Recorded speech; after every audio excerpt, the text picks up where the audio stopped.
Amém. Boa noite, BNT. Ó, na primeira, hein? Agora eu não sei o que fazer, nunca deu certo na primeira. Pastor, eu não sei quando é a próxima reunião dos pastores, mas já não está na pauta, que agora eu fiquei mal acostumado. Eu só quero culto com clima de retiro. Diferente, né? Irmãos, quero convidar vocês a abrirem suas Bíblias em Atos, capítulo 1. Nós vamos falar um pouco da mensagem que se chama Vai Viver. E o ponto de partida dessa conversa foi eu me questionar o que eu poderia falar depois da mensagem de Páscoa. Sendo esse o primeiro domingo após a mensagem e celebração da Páscoa, o que nós devemos pensar e refletir? Se você estiver em casa, ouvir essa mensagem muito tempo depois da Páscoa, pensa como você pode assimilar e o que você deve fazer da sua vida após tomar conhecimento de que nós estávamos distante de Deus, nós vivemos numa realidade caída, e que não teríamos por nós mesmos como acessar a Deus, conseguir mesmo pedir perdão a Deus, nós não teríamos como chegar próximo a Ele, porque Ele é santo, Ele é santo, e o nosso mundo é corrompido. Só havia um meio, e que parecia impossível. Se o próprio Deus Santo decidisse tomar o meu e o seu lugar, e Ele decide, e Ele se entrega em sacrifício, e Ele morre por minha causa, por sua causa. E a Páscoa conta isso, e a Páscoa conta também que o nosso Deus venceu a morte, e Ele ressuscitou ao terceiro dia. Como isso impacta a sua vida? Que diferença faz você trazer à memória, em 2023, sobre a mensagem do Deus que te amou tanto, que entregou o seu Filho para morrer no seu lugar, e que Ele venceu o que o homem não sabe e teme como vencer, que é a morte. E eu pensei nisso, e eu fui em Atos, porque justamente no capítulo 1 de Atos, mostra o início da igreja e os primeiros acontecimentos após a ascensão de Jesus. Atos é um livro escrito por Lucas, que também escreveu o Evangelho, que leva o seu nome.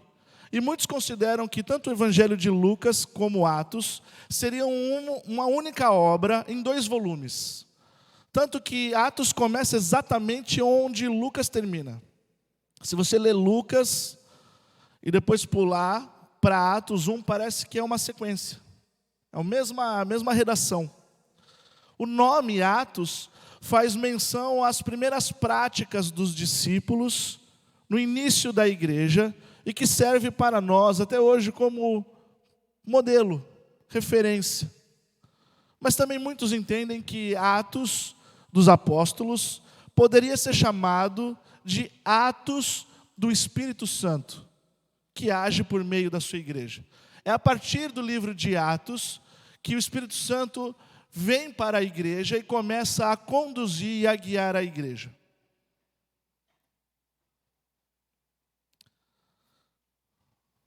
Desde o início do livro de Atos, assim, da mesma maneira como no Evangelho de Lucas, o destinatário a quem Lucas está escrevendo é Teófilo. Esse personagem tem como significado amigo de Deus. E talvez a mensagem de hoje não seja para todo mundo. Talvez a mensagem de hoje seja para aqueles que são amigos de Deus. Então, nós vamos dividir, eu quero pegar apenas 3 partes do capítulo 1, e conforme a gente vai parando, a gente vai levantando alguns pontos desse texto. Primeira parte, Atos 1, de 1 a 11. Diz o seguinte: em meu livro anterior, o Evangelho de Lucas, Teófilo, escrevi a respeito de tudo que Jesus começou a fazer e a ensinar, até o dia em que foi levado aos céus, e depois de ter dado instruções por meio do Espírito Santo aos apóstolos que havia escolhido. Depois do seu sofrimento, Jesus se apresentou a eles e deu-lhes muitas provas indiscutíveis de que estava vivo. Apareceu-lhes por um período de 40 dias, falando-lhes acerca do reino de Deus. Versículo 4. Certa ocasião, enquanto comia com eles, deu-lhes essa ordem: não saiam de Jerusalém, mas esperem pela promessa de meu Pai, da qual falei a vocês. Pois João batizou com água, mas dentro de poucos dias vocês serão batizados com o Espírito Santo. Então os que estavam reunidos lhe perguntaram: Senhor, é nesse tempo que vais restaurar o reino de Israel? Versículo 7. Ele lhes respondeu: não compete a vocês saber os tempos e as datas que o Pai estabeleceu pela sua própria autoridade, mas receberão poder quando o Espírito Santo descer sobre vocês, e serão minhas testemunhas em Jerusalém, em toda a Judéia e Samaria e até os confins da terra.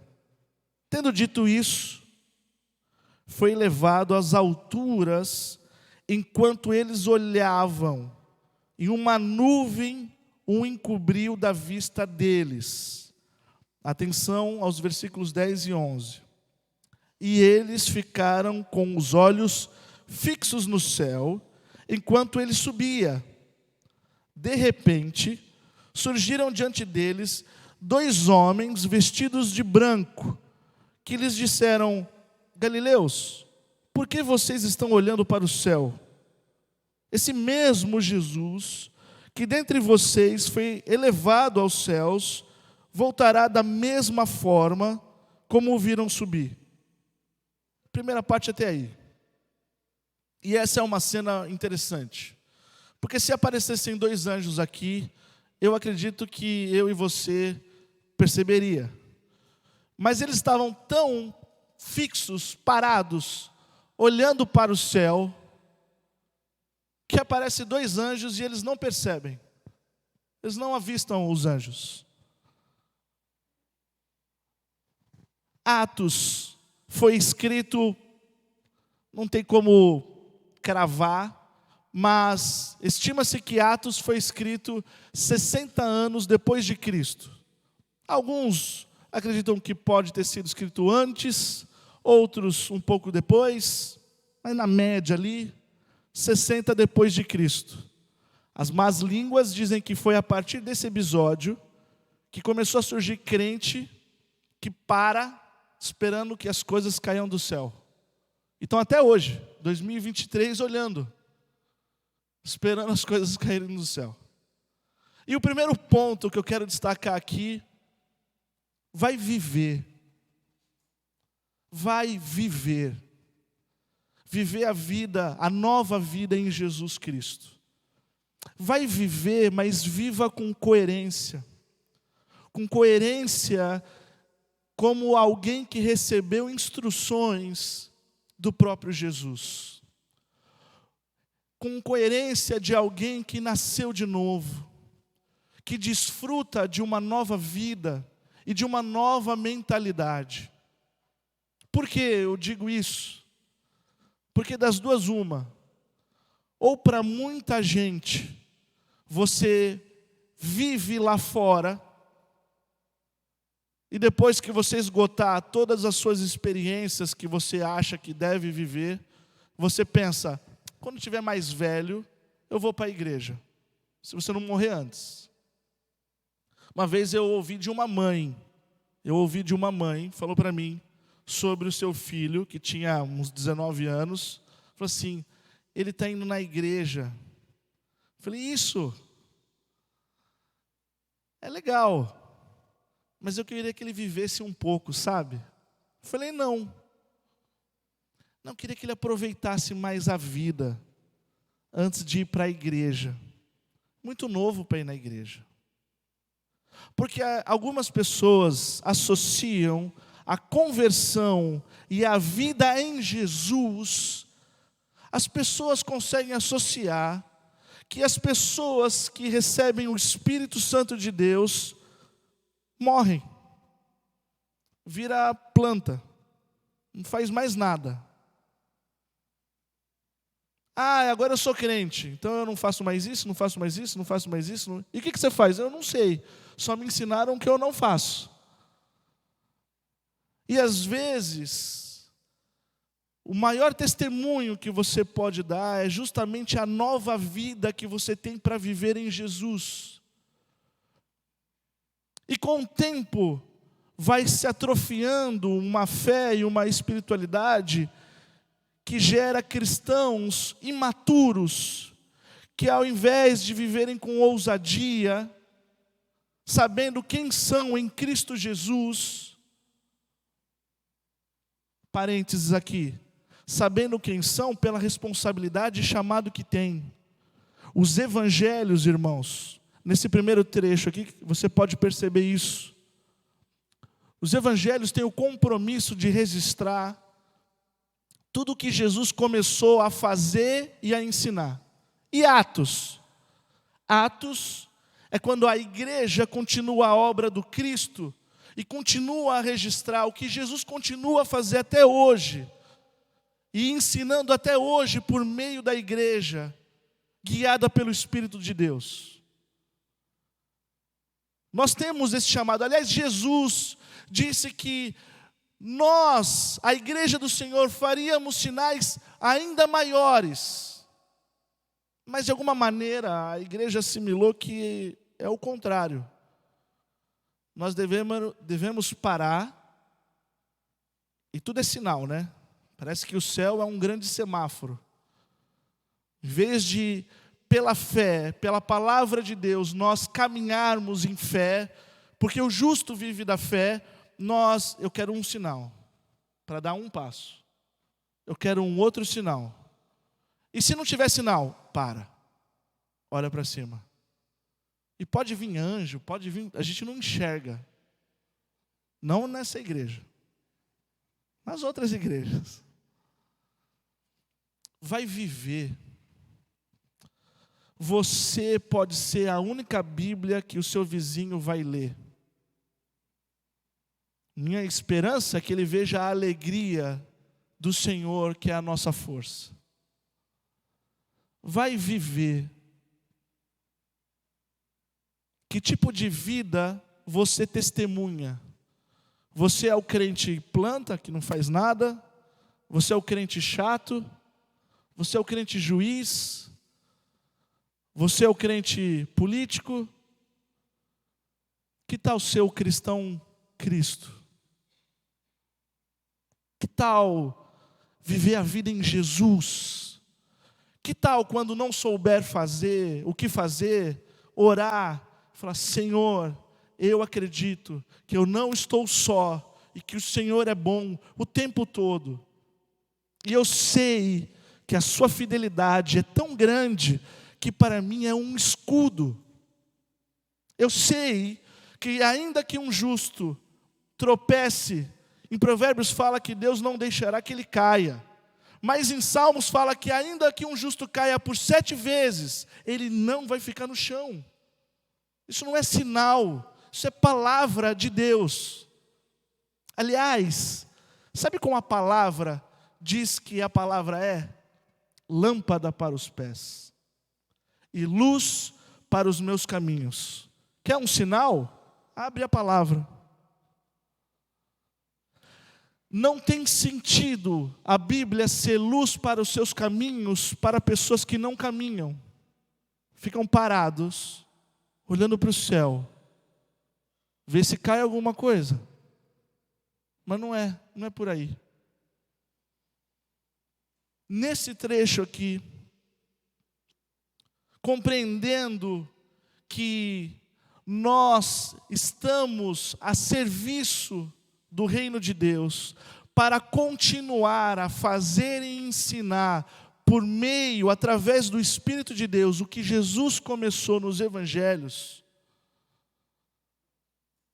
essa compreensão que eu tenho que me colocar à disposição de Deus, para fazer o que Ele quer, para os objetivos dEle. Se você reparar, não você, nem eu, algum crente que a gente conhece, se você reparar que esses que muito exigem sinais e estão estagnados, são homens de barba na cara, mas que até hoje não aprenderam a tomar decisões, são mulheres inseguras porque não aprenderam a tomar decisões, porque vivem como se não tivessem lâmpadas nos pés, vivem como se não tivessem acesso à luz nos seus caminhos, vivem a olhar para o céu, paradas. Pode reparar que o que elas esperam não são confirmações para os propósitos de Deus, são confirmações para expectativas pessoais, para interesses pessoais. E essas pessoas não estão dispostas a receber qualquer resposta de Deus. Elas estão dispostas a receber de Deus tudo aquilo que o coração dela projetou para receber do céu. Corações que projetam muitas vezes em um contexto de orgulho, de soberba, de egoísmo. Corações que projetam alvos em pecado e querem que Deus se submeta a elas. Estão lá paradas. Ao invés de fazer a obra do Cristo, ao invés de anunciar o Evangelho, ao invés de falar, sabe, aquela condição que eu não tinha acesso a Deus, Jesus pagou um preço. Eu e você temos acesso a Deus. Ele venceu a morte. O luto não é o ponto final. É uma vírgula dolorosa em nossa vida terrena, mas não é um ponto final. Porque esse Deus, disposto a morrer por mim e por você, vai voltar para nos buscar. E quando vivermos com Ele, Ele enxugará todas as lágrimas. Palavra de esperança. Lá fora, o pessoal está precisando do Evangelho. Nós precisamos viver diferente. Nós precisamos viver diferente das pessoas que ainda não encontraram Jesus. Você precisa viver diferente de uma pessoa que ainda não tem o Espírito Santo. Consegue entender? Porque se você viver igual a uma pessoa que não tem o Espírito de Deus, porque se você continua a testemunhar e o seu comportamento aponta para uma pessoa que ainda não encontrou Jesus, é mau testemunho. Você faz um desserviço. Você queima o filme. E eu nem sei se você realmente entendeu o Evangelho.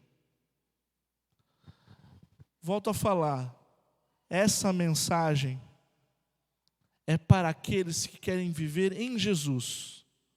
Não são para ouvintes, não são para simpatizantes do Evangelho, não são para aqueles que acham Jesus um cara legal. São para teófilos. Pessoas que falaram, eu morro para mim mesmo, para que Ele cresça e eu diminua. Eu abro mão de mim, desde que as pessoas possam conhecer ao Senhor. É a esses teófilos em que a igreja avança. É por meio desses. Essa é a nossa responsabilidade e o nosso chamado. Quero que você abra sua Bíblia em Efésios, capítulo 4.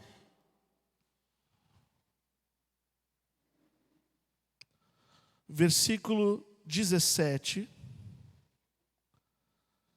Assim eu digo a vocês, no Senhor insisto, não vivam mais como gentios que vivem na inutilidade. Dá uma pausa aí. Se você vive como um inútil, o que Paulo está querendo dizer? Sabe apêndice? Aquela gordurinha, não serve para nada. Vamos continuar. Que vivem na inutilidade dos seus pensamentos. Eles estão obscurecidos no entendimento e separados da vida de Deus por causa da ignorância em que estão, devido ao endurecimento do seu coração. Pessoas que ouvem o Evangelho, pessoas que frequentam a igreja por uma questão de moral, vai ouvir coisa boa, vai conhecer gente bonita, gente pela graça, vai conhecer tudo que é gente. Mas não é um clube. Igreja não é um clube. Igreja não é um clube. Dízimo não é mensalidade do clube. Nós estamos engajados em um propósito de anunciar o reino de Deus. Com os nossos bens, com os nossos talentos, com o nosso tempo, com o nosso ser. Nós entregamos o nosso coração a Jesus. Depois que você entrega o seu coração a Jesus, não te sobra mais nada.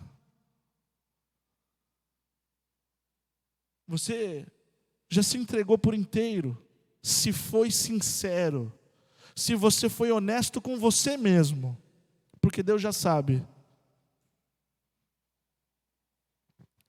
Viva, como diz no início de Atos 1, viva uma vida como alguém que recebeu instruções de Jesus. Aonde você recebe instruções do próprio Cristo? Aonde? Aonde você recebe a palavra do próprio Deus? Por que há tantas igrejas que distorcem e destroem a fé das pessoas? Por que há tantas igrejas em que líderes e pastores se comportam como se fossem pajés? Porque manipulam as pessoas por conta de um entendimento obscurecido pela ignorância, pela inutilidade dos seus pensamentos. Pessoas que estão no escuro e estão desesperadas no escuro. O que elas precisam encontrar? Pessoas que encontraram o autor da vida, e por ter encontrado um autor da vida, viva, vai viver. Para de ser crente chato. Viva a alegria do Senhor. Viva sabendo a sua identidade. Viva os frutos do Espírito. Viva. Vai viver, viva com coerência, não como ouvinte, não como frequentador, mas como alguém que foi transformado por Jesus. Parar de ficar esperando as coisas caírem do céu. Conheci também, ao fazer o estudo, eu estava lembrando de alguns testemunhos. Uma pessoa uma vez falou assim que estava fazendo um propósito com Deus por um emprego. Amém. Tem que orar mesmo. Pedir um emprego, que Deus o abençoe. E ele não ia sair de casa até que Deus abrisse uma porta de emprego. Eu falei, aí não, né? Aí você complica o anjo. Literalmente a pessoa está parada, esperando assim, cair um emprego do céu. Ou então você encontra muito facilmente entre os mais ansiosos, aquelas orações fervorosas pelo príncipe, pela princesa, mas também não faz nada para ser uma pessoa legal. Quer o homem de Deus para a vida dela, mas não sabe se ela é a mulher de Deus para alguém. O cara quer uma princesa de Deus para a vida dele, mas não sabe se ele é um homem de Deus para a vida da garota. Só que é assim, ó. E sabe o que eu entendi? Que gente que fica muito tempo parada, olhando para cima para ver se as coisas caem do céu, na verdade estão esperando muito mais do que alguns sinais. Eles estão esperando bodes expiatórios. Para que quando o emprego que vier não estiver a contento, eu posso culpar a Deus, que não soube o que eu precisava. Que quando vier o príncipe, e ele se tornar um sapo, Jesus errou mais uma vez. Eu não tenho responsabilidade nenhuma, eu não tenho nada com isso. Foi o pedido que foi anotado errado. Porque a pessoa não faz nada, ela está lá. E a gente gosta de facilidade. A gente gosta disso desde pequenininho. Aconteceu um negócio muito legal semana passada. Teve semana de provas aqui no Colégio Batista. E eu fiz uma experiência com eles. Fui dar prova por 5º ano. E tinha um aluno específico que ele não estava conseguindo desenvolver a prova. Mas nada, o tempo passava e nada. E eu comecei a duvidar, falei, será que eu pesei na prova? Será que eu fui mal? Aí eu vi alguns outros desenvolvendo assim, ó. Falei, não, então se a maioria está conseguindo desenvolver. Aí tentei ajudar, falei, e aí, campeão? O que está acontecendo? Aí ele faz aquele olhinho do gatinho do Shrek. Professor, é que eu não estudei. Falei, hoje você está com sorte. Aí eu falei assim para aquele aluno que estava na minha frente, e a classe ouviu. Eu vou ensinar uma técnica. Sempre que você estiver passando por alguma avaliação, alguma prova, até no guarda isso para a vida, eu falei. Guarda para a vida. Sempre que você estiver no vestibular, para você saber responder. A confiança, o sorriso dele. Aí todo mundo, eu também quero saber. Falei, vamos embora. Falei, larga o lápis aí. A mão esquerda, levanta. Assim, ó. Aí, 20 mãozinhas, mó bonitinho a cena, eu queria tirar foto. As mãozinhas todas assim, ó. Aí eu falei, agora, tenta ouvir. Aí eu deixei um silêncio. Professor, não estou ouvindo nada. Eu falei, calma. Eu falei, tem razão, não vai cair mesmo. Vai ter que estudar. O olhar de ódio. Até aqueles que estavam fazendo a prova na facilidade, largaram para aprender o atalho. Todo mundo quer um atalho. Todo mundo quer o jeitinho. Todo mundo quer fazer o mínimo do cartão. Todo mundo quer o quebra-galho. Eu quero tudo da igreja, mas é o mínimo.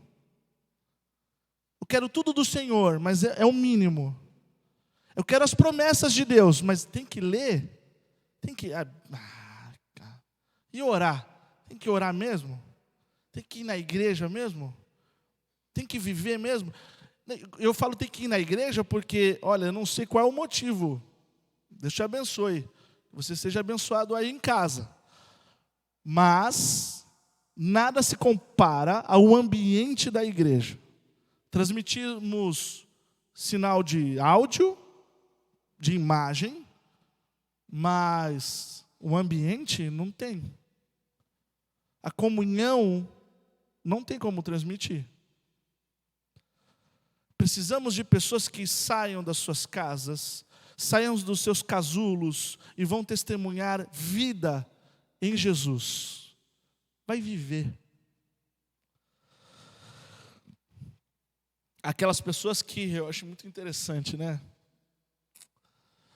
Que quando nós temos uma mera contemplação do céu, somente com objetivos e interesses pessoais, nós estamos abrindo mão da missão do Senhor. Você ignora Atos 1:8. E recebereis poder para ficar em casa de boas. Não. Recebereis poder quando descer sobre vós o Espírito do Senhor, e sereis minhas testemunhas em toda a Judéia, Samaria. Hoje o nosso desafio é até maior, porque as fronteiras não são apenas geográficas. Os nossos campos para a evangelização têm outras fronteiras também. Fronteiras sociais, fronteiras políticas. Por isso, amiguinho, quando você abraça uma bandeira, você está falando que não vai evangelizar nenhum outro de outra cor e outra bandeira. Nós temos fronteiras ideológicas, nós temos fronteiras virtuais. Hoje o mundo é grande demais. Nós temos até tecnologias que têm o seu nome inteligência artificial. Pode até ser, mas a fé não deve ser artificial. Sua fé deve ser viva. Viva e eficaz. Viva, pulsante. Porque um dia você encontrou o autor da vida. Ponto 2. Volta lá em Atos, capítulo 1, versículos de 12 a 15.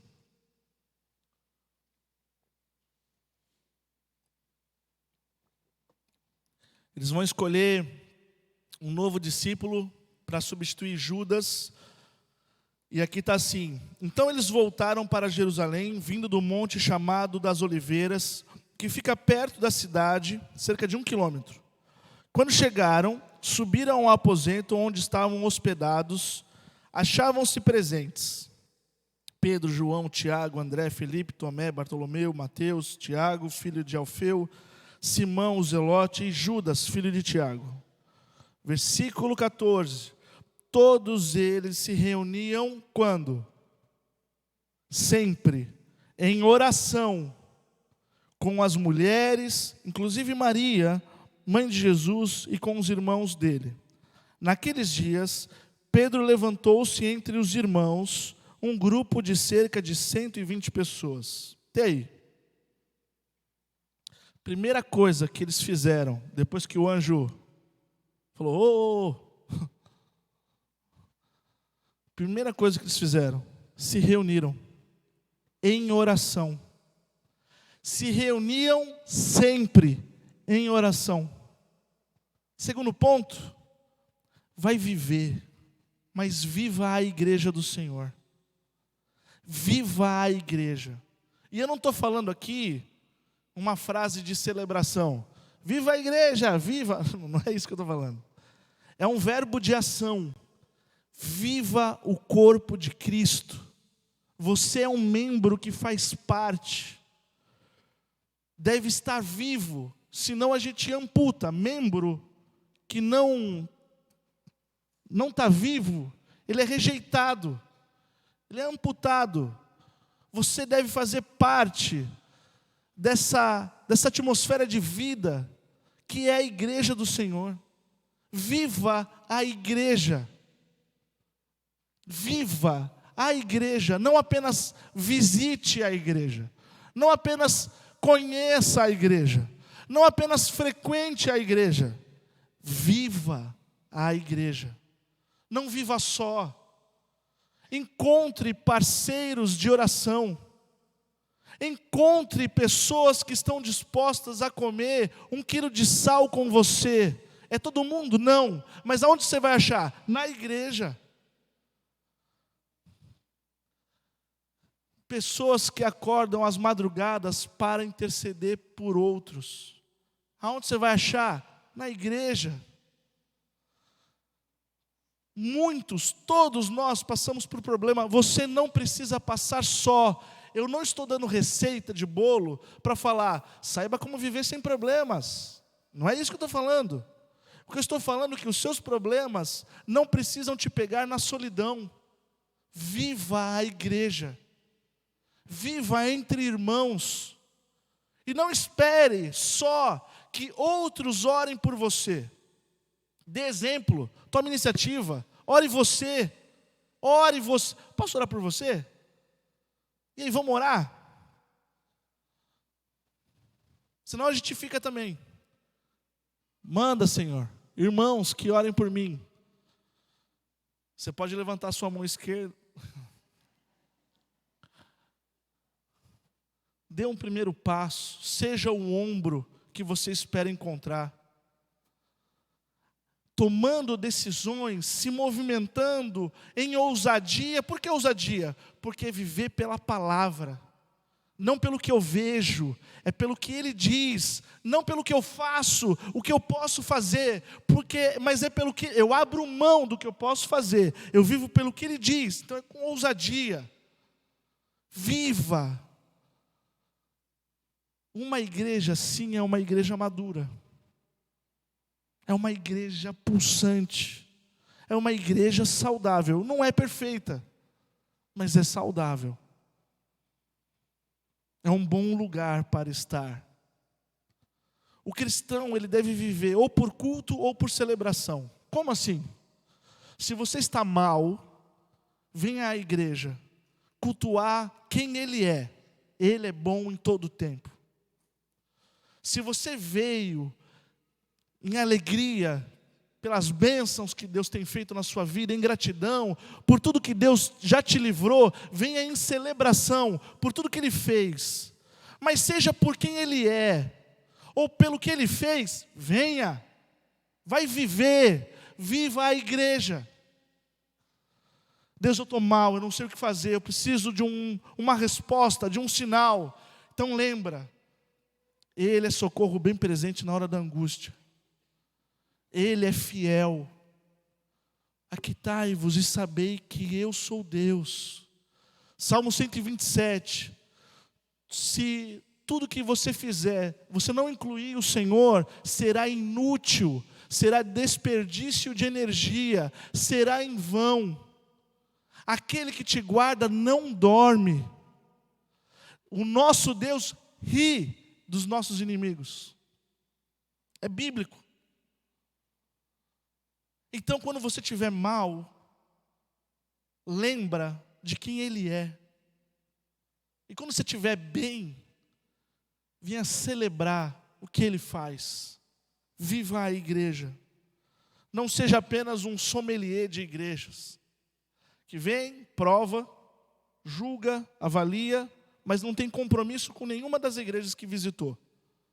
Eu sou de Cristo. Já encontrei pessoas assim também. Oi, o irmão é da onde? Eu sou de Jesus. Eu falei, olha, você é nova, hein? Eu falei, mas o irmão é de Jesus, mas de que parte do corpo? Não, eu estou em todo o corpo. Eu falei, você deve ser o quê? Uma glândula? Uma célula? Não tem raiz. Sabe o que acontece? Primeiro vento forte, não tem raiz, não aguenta pressão, quebra, voa, mas aprovou e já consegue dar um parecer de sei lá quantos lugares já passou. Viva a igreja do Senhor. O Senhor morreu por ela, o Senhor instaurou a igreja e o Senhor vai voltar para buscar a igreja. Não fique de fora. Essa mentalidade de rede social, de uma mentalidade algorítmica, que nós queremos tudo de acordo com as nossas preferências. Já pesquisou algum item que você quer comprar na rede social? Aí depois você fica um mês recebendo só sugestão daquele item? tudo de acordo com a sua preferência, é como o cliente quiser. Igreja não é isso, tá? Igreja é a comunhão dos diferentes. A igreja é a comunhão, é a reunião periódica daqueles que muita coisa não têm em comum. Uma coisa sim, Jesus. E isso basta. Viva a igreja. Atos 1, versículo 21 a 26, terceiro ponto. Quando eles vão tomar a decisão da escolha de Matias, diz o seguinte: portanto, é necessário que escolhamos um dos homens que estiveram conosco durante todo o tempo em que o Senhor Jesus viveu entre nós, desde o batismo de João até o dia em que Jesus foi levado dentre nós às alturas. É preciso que um deles seja conosco testemunha da sua ressurreição. Então indicaram 2 nomes: José, chamado Barsabás, também conhecido como Justo, e Matias. Versículo 24. Depois oraram: Senhor, Tu conheces o coração de todos, mostra-nos qual desses 2 tem escolhido para assumir esse ministério apostólico que Judas abandonou, indo para o lugar que lhe era devido. Versículo 26, e aí dá um nó. Então tiraram a sorte, e a sorte caiu sobre Matias. Assim ele foi acrescentado aos 11 apóstolos. Eu não sei você, mas esse tiraram a sorte aí, como que se encaixa na fé aí? Hã? Mas o terceiro ponto, vai viver, mas viva a irresponsabilidade. Eles precisavam tomar uma decisão, e tomaram uma decisão. Olha, é meio que lógico, né? Eles precisavam tomar uma decisão, e o que fizeram? Tomaram uma decisão.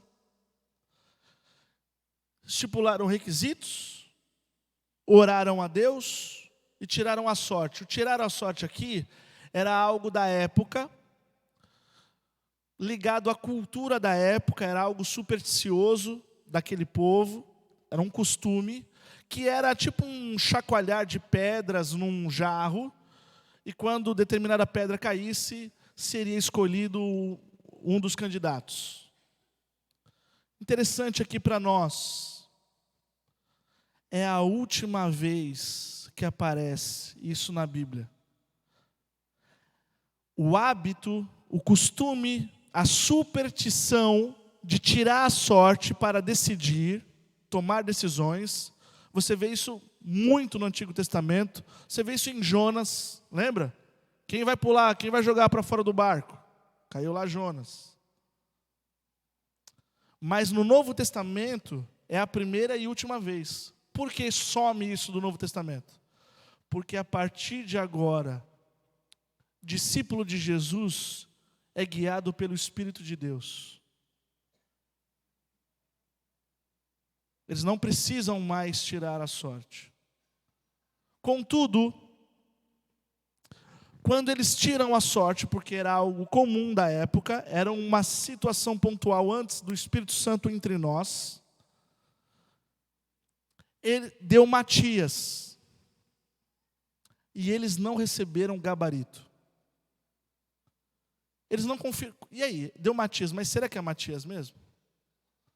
Imagina se um deles só joga aquela pulguinha. Deu Matias, mas não sei, né? Vai que. Dá até raiva, né? Quando chega alguém, você está certo de alguma coisa. Aí vem outro, vai que. E não termina a frase. Tipo, você pensa o Apocalipse. Deu Matias, mas. Não. Eles tinham uma necessidade.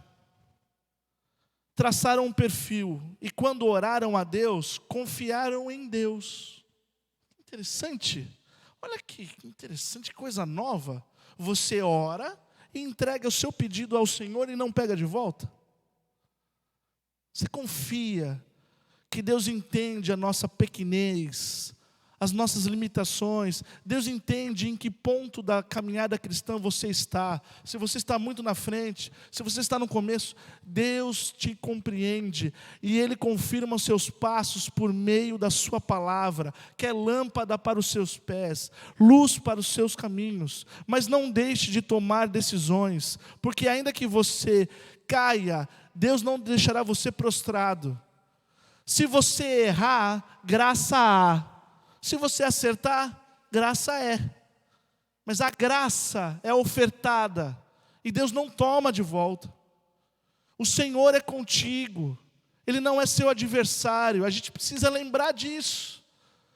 Eu estou com um problema. Deus não está do outro lado, Deus está do seu lado. Você é a maioria.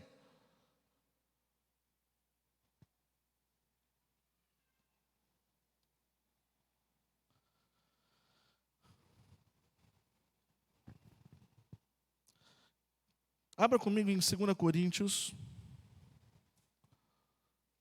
capítulo 5, versículo 15. Ele morreu por todos, para que aqueles que vivem já não vivam mais para si, mas para aquele que por eles morreu e ressuscitou. Não é para todo mundo, é para amigos de Deus. Esse versículo é meio indigesto para muitos ouvidos.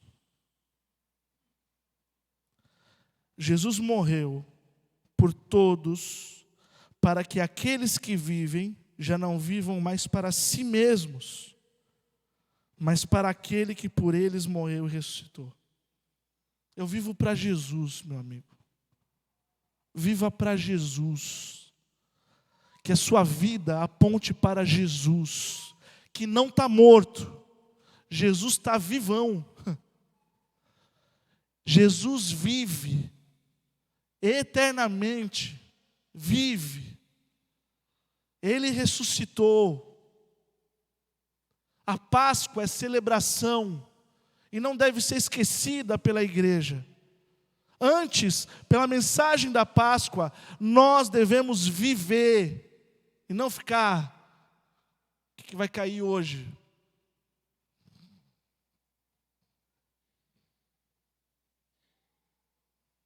Efésios 5, de 15 a 20,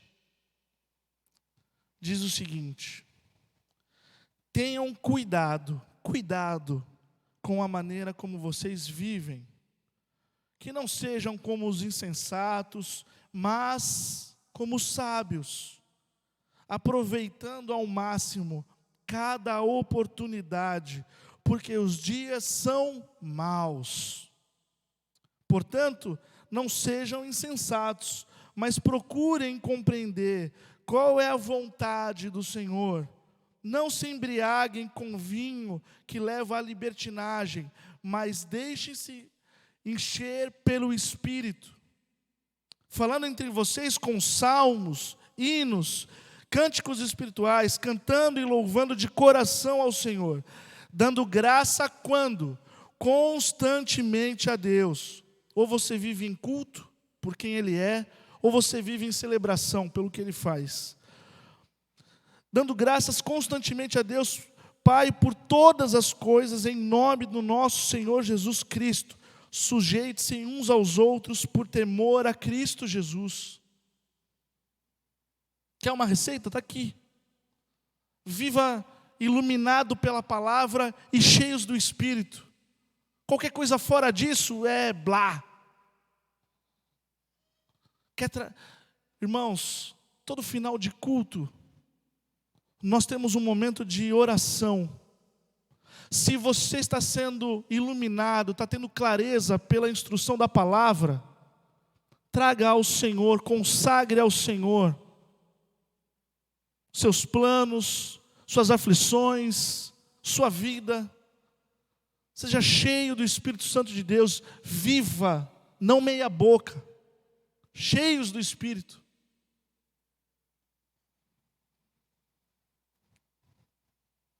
Concluindo, vou chamar já a equipe de louvor. Seja seu motivo de celebração, seja seu motivo de lamento, consagre ao Senhor. E aí, quando eu estava escrevendo, eu escrevi essa parte de consagrar ao Senhor, me deu uma dúvida. O que é consagrar? O que significa? A gente adota a expressão no nosso evangeliquez, mas o que será que é? Consagração é separar ou dedicar algo ou alguém como instrumento de Deus. Traga os seus planos, não para você ser cheio de si mesmo, mas para que você tenha a oportunidade de ser uma vida usada por Deus. Ser instrumento das mãos do Redentor. Ser parceiro, aquele com quem Deus conta, um amigo de Deus. E um amigo você confia seus segredos, suas expectativas, você entrega suas lágrimas, seu desespero, você consagra, mas nesse contexto, que tudo isso possa servir de instrumento para Deus, para o Senhor. Abra comigo em Provérbios, rapidamente, Provérbios 16.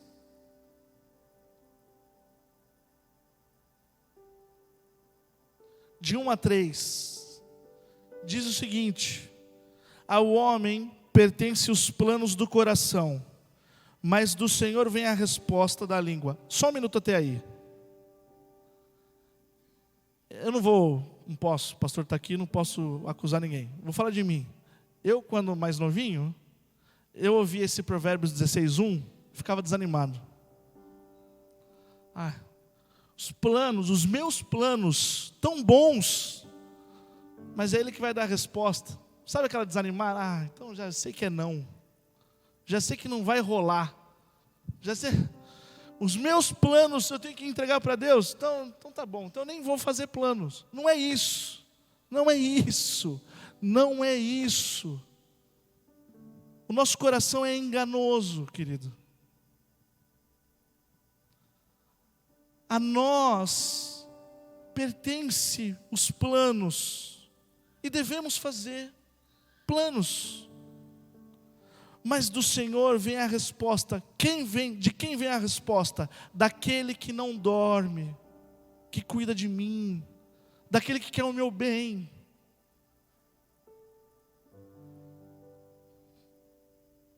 Daquele que te sustenta no dia mau. Daquele que é a sua única companhia quando falam de você pelas costas. Daquele que é fiel e justo conselheiro. Daquele que é torre forte em que você pode se abrigar. E eu não quero estar em outro lugar a não ser com o Senhor. É desse Deus que vem a resposta. Ele continua no versículo 2. Todos os caminhos do homem lhe parecem puros. Por que parecem puros? Porque nós não enxergamos o todo. Nós somos limitados, queridos. Mas o Senhor avalia o espírito.